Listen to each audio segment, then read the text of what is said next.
Hey there, listener. Imagine this. You're driving home late at night on a deserted stretch of highway in rural Ohio, the kind where the cornfields stretch out forever under a moonless sky. Your headlights cut to the darkness like knives, but every now and then you catch a glimpse of something, just a flicker in the rear-view mirror. Not a car, not an animal. Something that looks almost human, but not quite. It vanishes when you blink, but you can't shake the feeling that it's following you, getting closer with every mile. Chills running down your spine yet? That's just the start.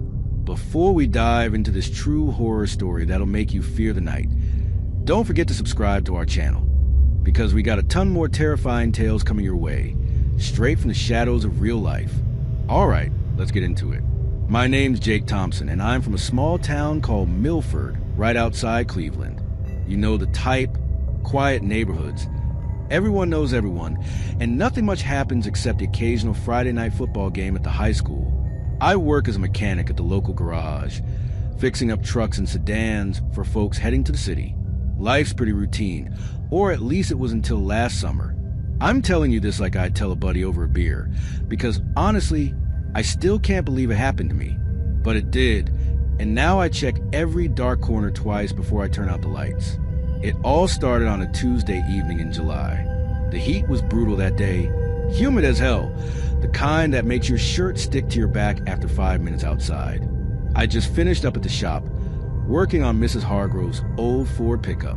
She lives out on the edge of town, near the old abandoned mill that's been rotting away since the 80s.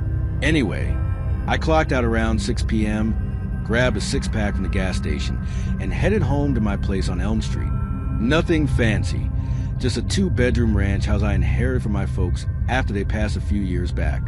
As I pulled into the driveway, I noticed a neighbor's dog, Buster, a big old Labrador, barking like crazy at the woods behind our houses. Those woods aren't much, just a thick patch of oaks and maples that leads to a creek about a half-mile in. Kids used to play there back in the day, but now it's mostly overgrown with weeds and forgotten trails. Buster was going nuts, hackles up, staring into the trees like he'd seen a ghost. I yelled over the fence, "Shut it, Buster! It's probably just a raccoon." But he didn't stop. If anything, he barked louder. I shrugged it off. Dog get weird sometimes, and went inside. That night, I cracked open a beer, flipped on the TV to catch the Indians game, and settled into my recliner. The house was quiet, except for the hum of the AC unit struggling against the heat. Around 10 p.m., the power flickered once, twice, then went out completely. No storm, no wind, just bam, darkness. I cursed under my breath, grabbed my phone's flashlight, and headed to the basement to check the breaker box. Down there, it's always a bit creepy. Low ceiling concrete floors, and that musty smell from years of neglect. As I flipped the switches, I heard it, a soft scratching sound, like nails on wood, coming from the corner behind the old water heater. I froze. "Hello?" I called out, feeling stupid immediately. It was probably mice or something. But the scratching stopped, then started again, slower this time. I shone the light over there. Nothing, just shadows dancing from a beam. Shaking my head, I reset the breakers, and the power came back on. Upstairs, the TV blared to life, and everything seemed normal. I laughed it off, blamed it on the beer, and went to bed. The next morning, I woke up to my alarm at 6 a.m., feeling groggy but fine. Showered, had coffee, and drove to work. The day was uneventful. Oil changes, tire rotations, the usual. But when I got home that evening, Buster was at it again, barking furiously at the woods. This time, his owner, old Mr. Wilkins, was out there with him, shining a flashlight into the trees. "Hey, Jake," he called over. "You hear anything weird last night?" I walked over, leaning on the fence. "Like what?" "Scratching or something." Buster wouldn't settle down. Thought maybe kids messing around. "Nah." But my power went out for a bit. Probably nothing. We chatted for a minute. Then I headed inside. That night, same routine. Beer, TV, relax. But around midnight, as I was dozing off on the couch, I heard a knock at the door. Not a loud one, just 3 soft taps. I sat up, heart jumping a little. Who the hell knocks at midnight in Milford? I peeked through the peephole. Nobody there. Opened the door a crack. Chain still on. The porch was empty. Streetlights casting long shadows on the lawn. Hello? Nothing but crickets and the distant hum of traffic from a highway. Shrugging it off as a prank, I locked up and went to bed. But sleep didn't come easy. I kept hearing little things. Creaks in the house that sounded like footsteps, the wind whispering through the cracks in the windows. By morning, I was exhausted, bags under my eyes. At work, my buddy Tom noticed. "You look like shit, man. Rough night." "Yeah, something like that. Weird knocks and stuff." Tom laughed. "Probably that ex of yours, Sarah, coming back to haunt you." "Sarah?" "Yeah. We dated for a couple years, but she moved to Chicago after we broke up. No bad blood, just drifted apart. Nah, she's long gone." The day dragged on, and by evening, I was ready for a quiet night.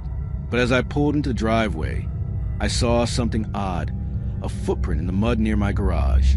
Not mine, too small, like a child's. But there were no kids on the block that age. I knelt down, examined it. Fresh from that day, maybe. Unease settled in my gut, but I told myself it was nothing.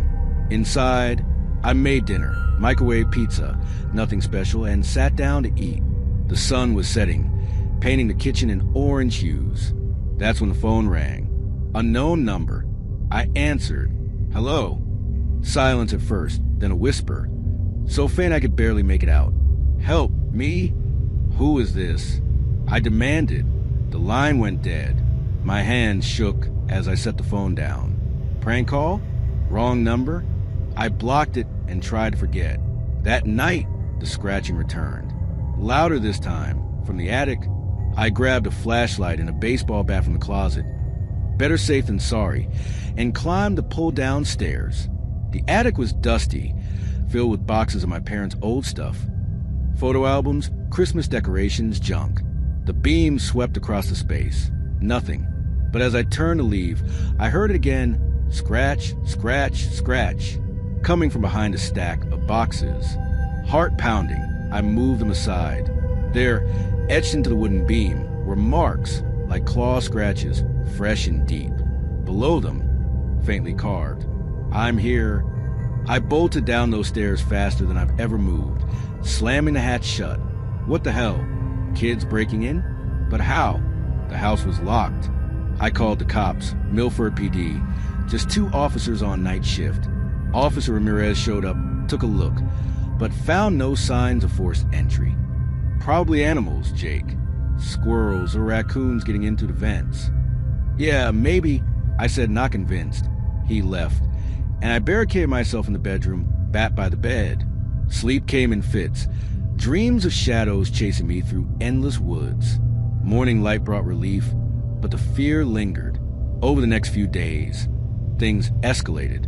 Whispers in the night, not from a phone, but from inside the house. I'd wake up to hear my name. "Jake, Jake." Faint like a child's voice. Doors creaking open on their own. Shadows in the corners of rooms that seemed to move when I wasn't looking directly at them. I confided in Tom at work. "Man, you need to get out of that house for a bit. Stay at my place." "Nah, it's probably just stress. Work's been busy." But deep down, I knew it wasn't. I started researching online. Haunted houses in Milford, old stories. Turns out that abandoned mill near Mrs. Hargrove's place had a dark history. Back in the 70s, a family lived there, the Millers, father, mother, and a little girl named Emily. One night, the father snapped, killed them all, then himself. The bodies were found days later, but rumor had it Emily's body was never recovered, just vanished. Chills hit me. Emily, that footprint was small, like a child's. The whispers sounded young. That night, I set up my phone to record audio in the living room. Went to bed, but couldn't sleep. Around 2 a.m., I heard it. Footsteps, soft and padding, coming up the stairs. I gripped the bat, sweat beading on my forehead. The bedroom door handle turned slowly. Creak, then stopped. Silence. I waited, breath held. Nothing. Finally, I crept out, checked the house. Empty. But when I played back the recording the next morning, there was whispers clear as day. "Help me, Jake. He's coming." "Who's he? The father?" Panic set in. I called Sarah. "Yeah, my ex in Chicago. You hearing things? Maybe get checked out. Jake, stress can do that." But it felt real. Too real. The climax came on Friday night. Storm rolling in, thunder rumbling distant. I was in the kitchen, making coffee to stay awake, when the power cut again. Darkness enveloped the house. Then the scratching, everywhere, walls, ceiling, floor. Whispers turned to murmurs. "Jake, find me!" I grabbed a flashlight, headed to the basement. Something told me that's where it started. Down there, the air was cold, unnaturally so. The beam hit the water heater, and behind it, a loose panel in the wall. I pried it open, a crawl space hidden. Inside, curled up in the dirt, was a skeleton, small, child-sized, clutched in its bony hands, a locket with Emily engraved. But as I stared, horrified, the whisper stopped. Silence. Then, from behind me, a deep voice, "You found her." I spun around. In the doorway, a shadow, tall, menacing, eyes glowing faintly in the dark. The father. He lunged, and everything went black. When I woke up, it was morning. No skeleton, no shadow, just me on the basement floor, head aching. Hallucination? But the panel was open, and inside, the locket real, tarnished. I left that house that day, moved in with Tom, sold the place months later. But sometimes at night, I hear the whispers again. "Thank you, Jake, but he's still here." And I fear the night, because I know he's waiting. But man, that locket, I kept it. Stupid, I know. Tucked it away in a drawer at Tom's place. Told myself it'd prove I wasn't crazy if anyone ever asked. Tom laughed when I showed him. Called it vintage junk and said I should pawn it. But every time I looked at it, that engraved Emily stared back like an accusation. The whispers didn't stop either.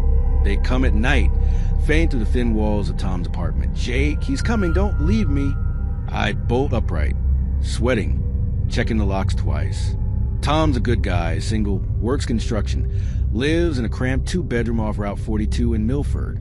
No basement, no attic, just concrete and neighbors yelling through the vents. Safe, right? Wrong. It was about 3 weeks after I moved in. Late September. Leaves turning that rusty Ohio brown. Air crisp enough to bite. Tom's shift ran till 7 p.m., mine ended at 5. So I beat him home, crack a beer, and zone out to whatever was on cable. That day, I got back early. Shop was slow. Boss sent us home. Pulled my truck into the spot under the oak tree, grabbed the mail from the box. Bills, junk, and a yellowed envelope with no stamp, no address. Just Jake Thompson, scrawled in shaky kid's handwriting on the front. Postmark from Milford PD, but no return name. Inside was a single Polaroid. My old house on Elm Street, porch light on, but the window to the basement crawl space cracked open like an eye. No one in the frame, but in the shadows behind the glass, something tall, suit-like, faceless, arms too long, blending into the dark like ink and water. Heart slammed my ribs. I crumpled it, tossed it in the glove box, told myself Ramirez or some cop buddy left it as a joke, but my hands shook lighting a smoke. Inside, the apartment felt off, colder than usual, fridge humming louder. I flicked on the lights, checked rooms. Empty. Tom's spare room was mine now.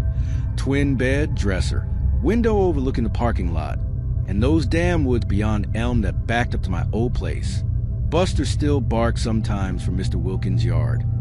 Even though I wasn't there anymore. Coincidence. Night fell fast. Tom got home around 8, pizza in hand. We ate on the couch, watched the Browns lose again, shot the shit about work. "You still jumping at shadows, Jake?" he asked, half grinning. I forced a laugh, didn't mention the photo. Beer helped, 4 down and the edges blurred. Around 11, Tom crashed in his room. I lay in bed, staring at the ceiling fan spinning slow. That's when the scratching started. Not loud like before, soft, deliberate, like nails testing plaster, from the wall behind my headboard. The one shared with the hallway. Emily? I whispered, hating myself. Silence. Then Jake, he's mad you took her. I sat up, grabbed my phone. 11:47 p.m. No signal bars. Storm clouds rolling in, maybe. Scratched, I'm here into the wall once, like at the old house. Bullshit, I thought. Grabbed keys, headed for the door. Hall light flickered as I passed. Bathroom door ajar. Steam on the mirror like someone showered. Tom hates steam. I froze. Footsteps. Heavy. Upstairs apartment? No. Right behind me. Padding soft on carpet. Turned. Empty hall. Shadows stretching from the single bulb. But the air, thick like breathing soup. Whispers layered now. Thank you, but he's still here, closer. Slammed my door, locked it. Phone flashlight swept the room. Nothing. Lay back. Heart jackhammering. Sleep hit hard. Dreamless. Woke at 3 a.m. to my name. Clear as a bell. Jake. Not whisper. Growl. Deep from the closet. Old sliding doors. Warped wood. Beam hit it. Gap at the bottom. Inch wide. Darkness inside like a throat. Something shifted. Tall. Suit smooth. No face. Just voids where I should pull light. Arms hung wrong. Joints backward. Fingers tentacle thin twitching.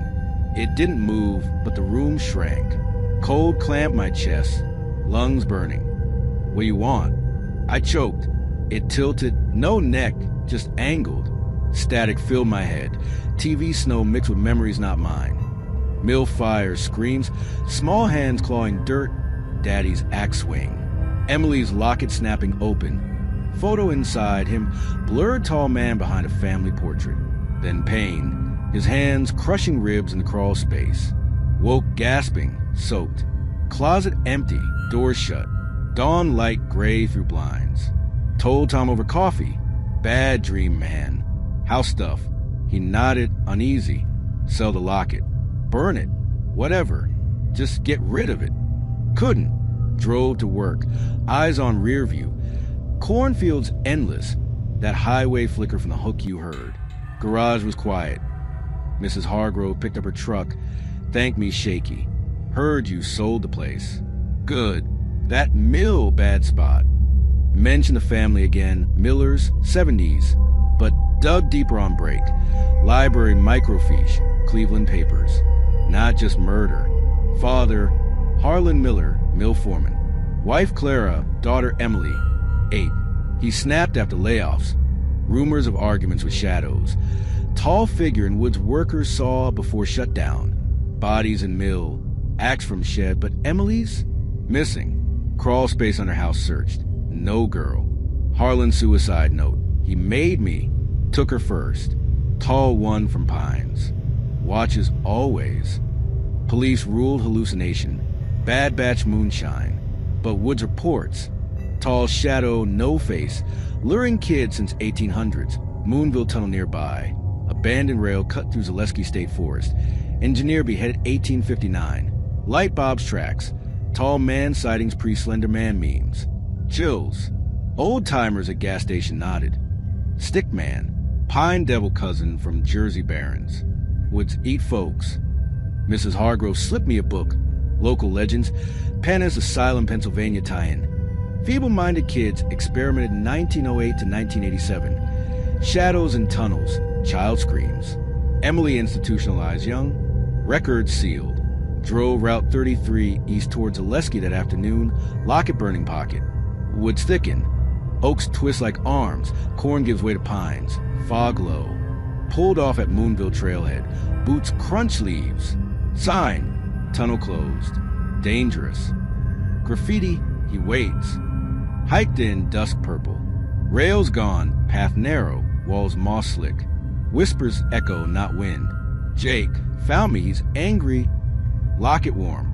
Tunnel mouth yawns. Brick charred. Water drips eternal. Flashlight beam dances. Scratch marks deep child height. Deeper. Polaroid pin twig. My truck from Elm driveway. Tall shadow porch. Fresh. Turned. Rustle. Buster? No dog. Tom? Alone. Figure at Treeline. 8 feet. Suit blacker than night. Arms dangling branches sway unnatural. No face. White blank. Head tilts curiosity. Static roars ears, vision splits. Emily's eyes pleading. Harlan swinging axe shadows command. Endless families would claim. It stepped, silent, ground no print. Branches cracked behind. Run. Legs pumped, lungs fire, tunnel walls close. Whispers chase. Thank you, join us. Burst clearing, truck. Keys fumbling, engine roar, tires spin gravel. Rear view. It stands trailhead, unmoving. Arms lift way goodbye, tentacles unfurl. Highway back Milford, 70 miles per hour. Corn whispers. Home. Tom's door ajar. Inside. Overturned pizza boxes. Beer can scattered. Tom. Silence. Basement? No. Hall closet open. Locket chain dangles empty. Basement door. No apartment. Wait. Tom's place no basement. But panel in wall like old house. Pride. Crawl space dirt. Small skeleton curl. No locket. Emily's? Whispers laugh. Yours now. Tall shadow fills doorway. Eyes glow faint corn moon. Lunged. Black. Woke Tom's couch, dawn. No skeleton, panel shut. Headache, thunder. Tom stumbled kitchen. You drunk? Passed out yelling shadows. Locket drawer, gone. Polaroid glove box, blank film. Sold Elm House? Buyer backed out. Felt watched? Woods Buster silent. Months passed. New job Pittsburgh. Crash buddy couch. Night's fear. Whispers phone unknown. He's closer. Dreams tall man woods. Emily hand mine. Harlan axe swings. Drove NJ Pine Barrens once. Ghost towns abandoned coal ship PA. Jersey Devil Wings shadow tall. Locals. Leads Devil Kin. Takes young. Woods hungry. Penn ruined Spring City, Pennsylvania. Asylum screams echo forest. Child ghost tunnels claw free. Villisca, Iowa axe house whispers family murders unsolved. Shadows bedrooms pinch slap. Waverly Hills, Kentucky body shoot rolls orbs. TB kids play halls. Athens, Ohio lunatic asylum portraits eyes follow. Ridges stains patient jumps. Black Monk Road, Ohio tall figurehood monk paces. Vanishes corn. Connected. Tall father not one, many. Rural rot feeds. Abandoned mills asylums forests highways. Ohio PA and J Hart. Cornfields pines tunnels lure. Emily first not last. Harlan proxy. Snap control. I found her, he punished. Now apartment Philly Edge Woods, Fairmount Park. Safe? No. Last night, 2 a.m. knock soft. Peeped, child footprint stoop, small like hers. Basement panel loose tonight. Whispers wall. Jake, help next or join? Tom called yesterday. Sold stuff, moved. Buster dead. Woods. Wilkins too, axe shed. News. Milford PD Ramirez missing. Cruiser Woods Moonville. Polaroid dash. Elm House, me basement. Tall and behind smile. Fear night? Every. He's waiting. Not ends. Spreads. You hear highway flicker? Flicker him. Woods rustle? Closer. Child whisper dark? Thank you, but he's here. Next story? Tom's. Or yours.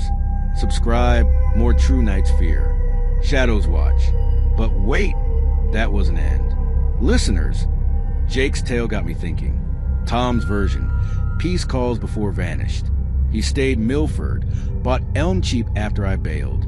Jake hallucinated stress, he said. Move in October, full moon harvest. First night, power out, scratching basement. Ignored, beer, football. Midnight, Buster howls endless, then snap. Morning, Wilkins yard, Buster gutted, axe marks clean. Cops, coyotes. Tom, no prints. Week 2, shadows corners move peripheral. Phone rings unknown Tom. She's lonely, kid voice. Traced Milford, disconnected. Garage work. Mrs. Hargrove whispers. Emily plays now. Careful Woods. Tom laughs, but freezer pizza vanishes.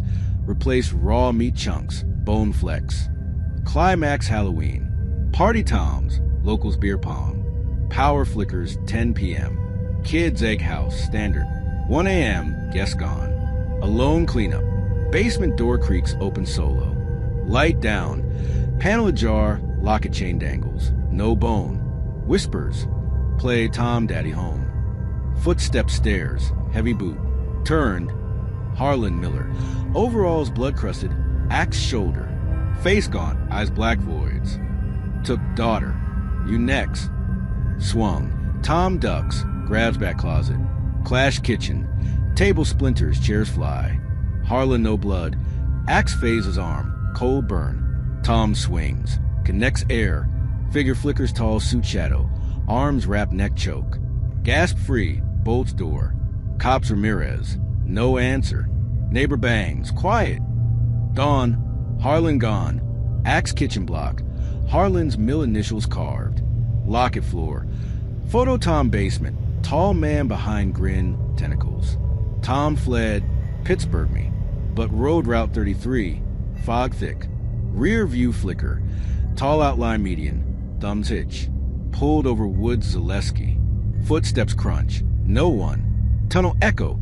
Light bobs. Engineer ghost. Or him lure. Vanished Pittsburgh. Last text. Woods endless. Emily plays. He drives now. Phone dead.